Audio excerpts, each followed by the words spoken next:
first vlog in the Tezspire series.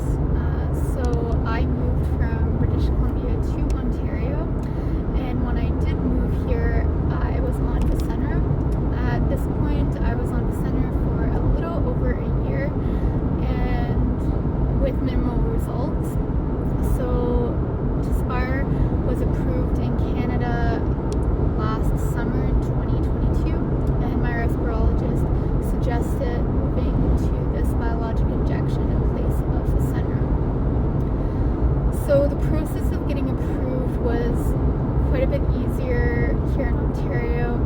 I think partially because in Ontario I did not have to apply for any provincial coverage. My private health plan covered it, whereas in British Columbia it partially was covered under the pharmacare program, which you have to apply for ahead of time, which I didn't know and didn't do. And then, so they cover a portion of it, and then my private health insurance company covered the rest of it. So anyways, the process here just involved my respirologist completing a form and sending it off. Then I was called by Connect 360, and they went over a questionnaire asking about my asthma control, the medications I was on, things like that, and I was approved. Once that was done, that paperwork was sent off to my private insurance company, which then covered it at 100%, which is great. Now, I already had my first injection. This was done about 4 weeks ago because I have my next injection tomorrow. I was sent the injection in a little cooler case, as the biologic Fasenra and Tezspire do need to be kept refrigerated. They also asked for a signature when it was delivered. Now, thankfully, they did give us a delivery time within 3 hours. They came an hour and a half earlier though, so thankfully someone was home to sign for it. If there isn't someone home, they will not leave the package, obviously, because it's an injection, and it needs to be kept at a certain temperature. So that's something to consider, whether or not you want to send it to a pharmacy or whether or not you want to send it to your place of residence. They may not be as accurately, they may not deliver the injection at the time provided. It might be earlier, it might be a little bit later, so just kind of keep that in mind. So I decided after the first injection that they would deliver it to the pharmacy. That way I wouldn't have to worry about who was home to sign for the package, and then I could just pick it up from there. Now, I was not trained to do the first injection. There was a scheduling error. So what they did was they scheduled me for the training for tomorrow, and I'll post another video about how that goes. But anyway, so what I did was I took it out of the package. I read the little instruction booklet about how to use the medication. It was very clear.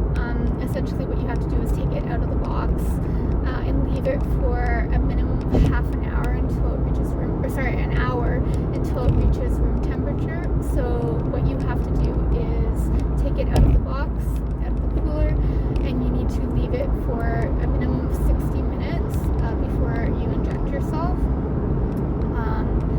It can be left at room temperature up to 30 days according to the booklet before it goes bad, but it cannot be moved to room temperature and then re-refrigerated, so just keep that in mind as well. So once it reaches room temperature, you can inject yourself in the thighs or the stomach, but it has to be 3 inches or 2 inches away from your belly button, so it has to be away from your belly button for the injection, and then you inject yourself. It is an auto injector, so there's kind of like a cap on it, and I'll post another video on how that actually works. Anyways, so after the whole process, I took it to the pharmacy. They injected me in my arm, actually instead of my thigh. If you have it injected, if you have it injected by a pharmacist, you can have them in your arm instead. So I was quite happy with the injection. I did not have any of the side effects that I had with Fasenra, so with Fasenra, I felt quite tired the next day.